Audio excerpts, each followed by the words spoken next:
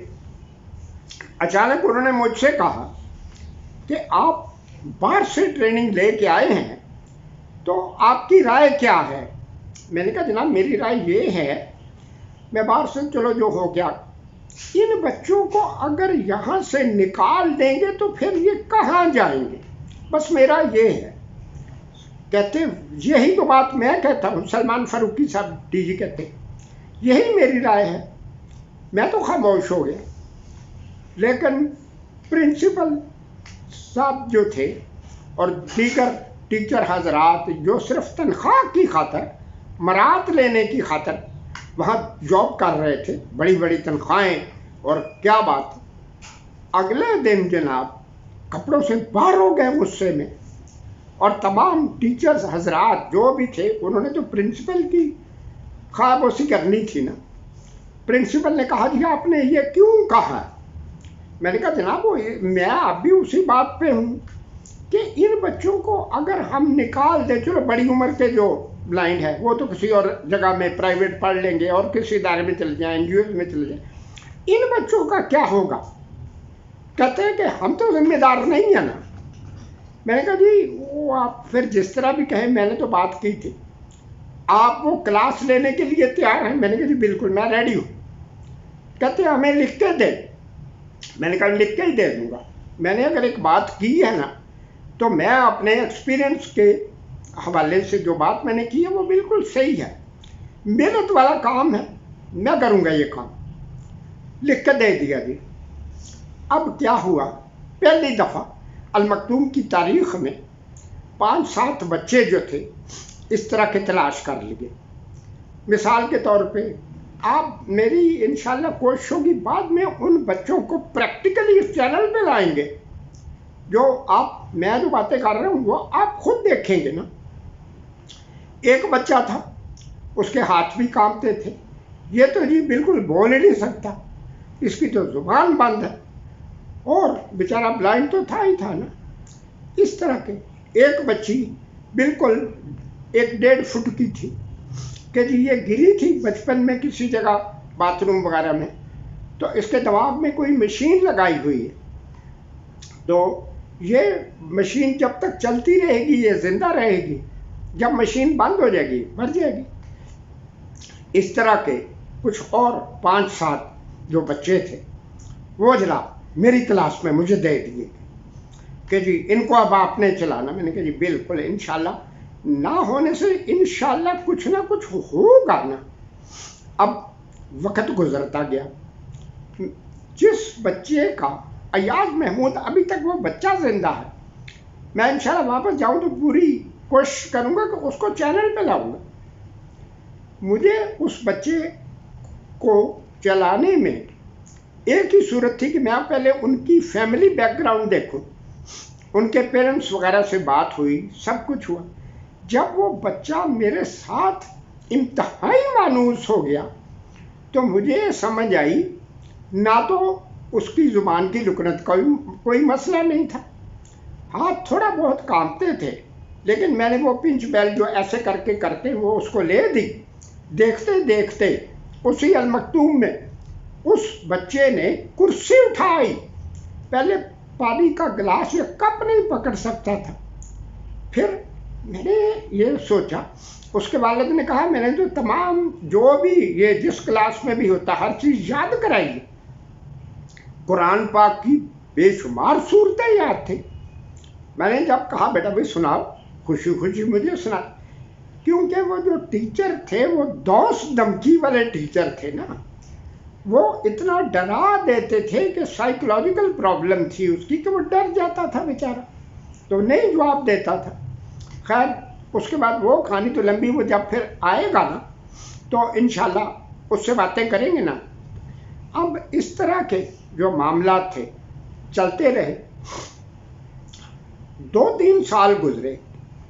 اب جب سالانہ امتحان ہو تو میری یہ رائے تھی کہ اگر یہ بڑی کلاسز میں 7-8 بچے چلے جائیں گے، بچیاں بھی تھیں بچے بھی تھے، ایک غوثیہ نام کی بچی تھی، میں نے بتایا نا کہ وہ بیچاری گری تھی تو اس کی جو فردر گروتھ تھی، مینٹل گروتھ اور فزیکل گروتھ رک گئی، اور مشین کوئی لگائی ہوئی تھی اس کے ذہن دماغ میں، جو ہی وہ مشین بند ہوتی ہوائی جہاز پہ ڈال کے کراچی لے جاتے، پھر ٹھیک ہو جاتی تھی، مشین چلا دیتے تھے۔ ایک دفعہ جب وہ بریل بہت شوق سے سیکھتے، اور جب وہ عید کے دن عید کی چھٹیاں آئیں تو بریل گریڈ 2 کرانا تھا، میں نے کہا تم اس طرح کرو نا، پرانی کوئی کیسٹ لے آؤ تو میں تمہیں ریکارڈ کر دیتا ہوں نا، تو چھٹیوں میں جو بھی ہوم ورک دینا، جو بڑے شوق سے، مجھے اب تک وہ بچی یاد ہے۔ تو اگلے دن کہتی ہے میرے ابو ناراض ہو رہے تھے کہ یہ کیوں کہا کہ پرانی کیسٹ لے کے آؤ، نئی کیوں نہ لے کے آئے؟ میں نہیں لے آئی ہوں۔ میں نے کہا بہت اچھی بات ہے، ریکارڈنگ اس کو بنا کے دے دی۔ عید کے بعد کافی دن گزر گئے، وہ بچی نہیں آئی۔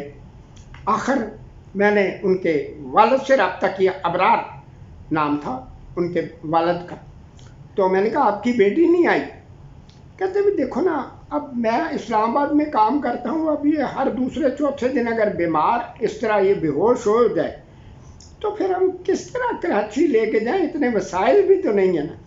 عید کے دنوں میں مشین بند ہونے لگی، وہ بے ہوش ہوئی، تو ہم نے کہا بھائی اس نے اس ساری عمر کس طرح گزارنی، بس وہ بے ہوش ہوئی تو ہم نے اللہ کے توکل پہ اس کو دفنا دیا، یعنی فوت ہو گئی، دفنا دیا۔ اور وہ کیسٹ ابھی بھی میرے پاس پڑی ہے، انہوں نے کہا، میں نے کہا چلو اللہ کے آگے یہ ہوا۔ اس کے بعد یہ انشاءاللہ ویڈیو میں اس میں بہت کچھ آئے گا، ظاہر کیا ہے اور باطن کیا ہے یہ آپ کے سامنے آئے گا نا سب کچھ۔ تو کچھ دنوں کے بعد میں نے کہا کہ دیکھو ہر سال اگر ان کی کلاس بدلیں گے، ان بچوں کو زیادہ محنت کی ضرورت ہے۔ جس بچے کے ہاتھ کانپتے تھے اور کیا تو کیا تھا، وہ روانی سے پرکن بریلر چلا لیتا تھا۔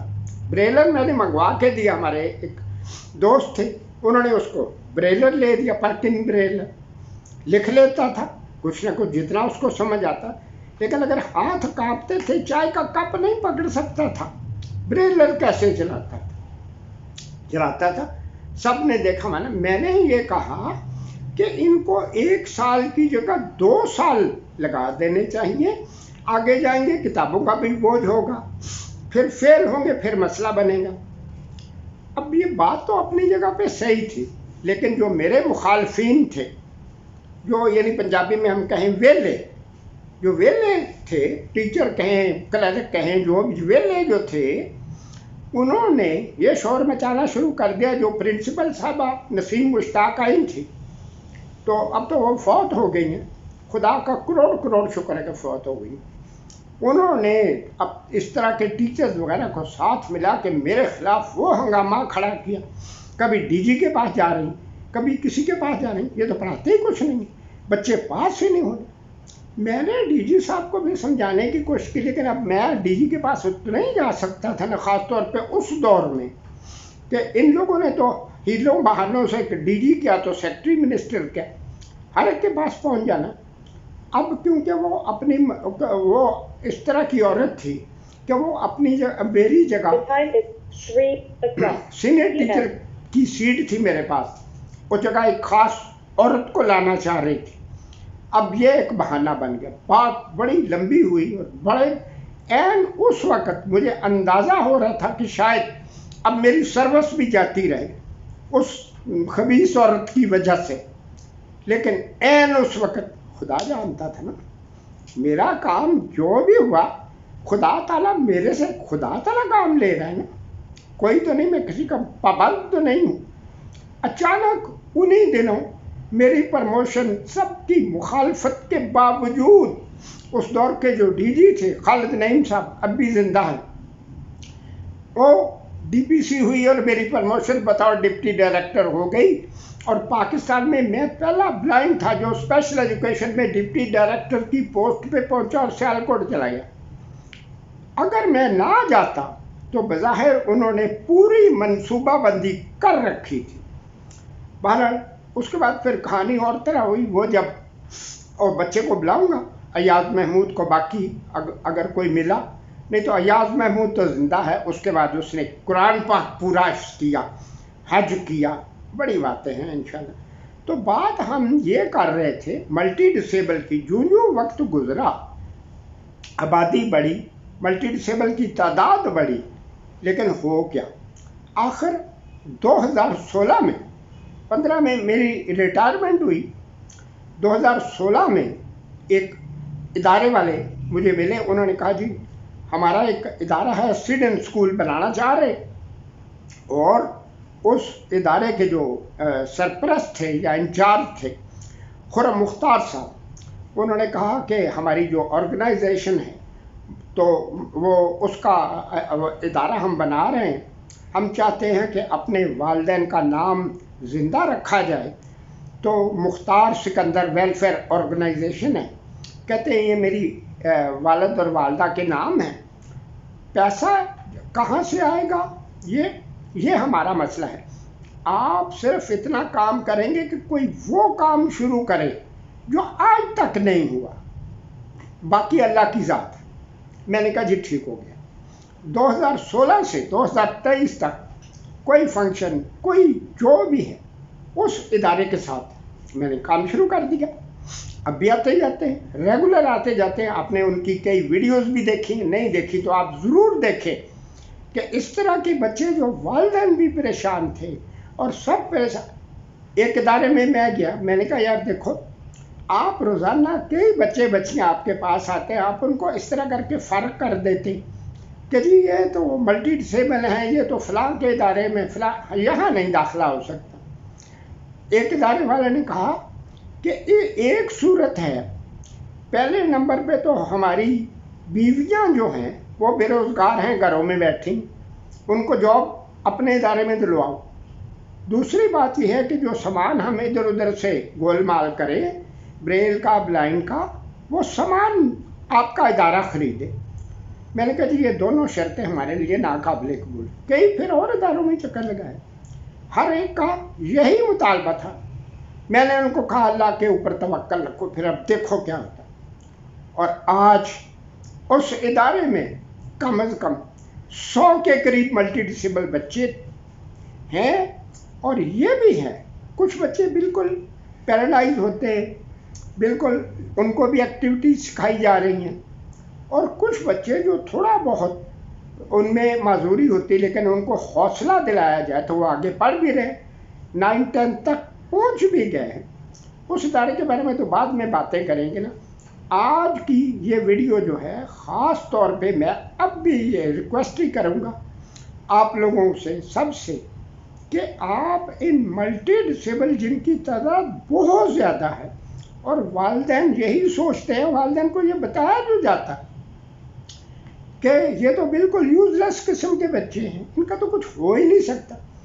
وہاں میں نے شروع سے ان کو بتایا، سیڈن اسکول والوں کو جو راولپنڈی میں ادارہ موجود ہے، کہ بھائی والدین کو سمجھائیں، ہم پہلے والدین اپنے بچوں کو قبول کریں تو پھر ہم سے تو جو ہو سکے گا ہم کریں گے ہی نا، لیکن ان بچوں کو قبول کریں اور مل کے ہمارے ساتھ چلے۔ اور واقعی جو والدین تھے ان کی یہ سمجھ میں بات آ گئی۔ اب کسی کو ویل چیئر میں ڈالنا ہے، کسی کو کس طرح کرنا ہے، جو جب بھی کوئی فنکشن ہوتے ہیں ادارے کے باہر ہو یا ادارے کے اندر باہر ہو، والدین اپنے بچوں کو لے کے ہمارے سے پہلے وہاں پہنچے ہوتے۔ جب والدین نے قبول کر لیا، محلہ، شہر، وہ تو پھر قبول کرے گا ہی کرے گا نا۔ تو یہ ایک میں سمجھتا ہوں میری زندگی میں اللہ نے مجھے 1970 سے بڑا موقع دیا جو میں نے کام کیے، لیکن میری زندگی کی تمام ایکٹیویٹیز ایک طرف بہت اللہ نے موقع دیا نا، لیکن یہ سیڈن اسکول والے بچوں کو موٹیویٹ کر کے ریہیبلیٹیٹ کر لینا، یہ اتنا بڑا کام ہے کہ میرے جانے کے بعد بھی انشاءاللہ یہ کام چلتا رہے گا۔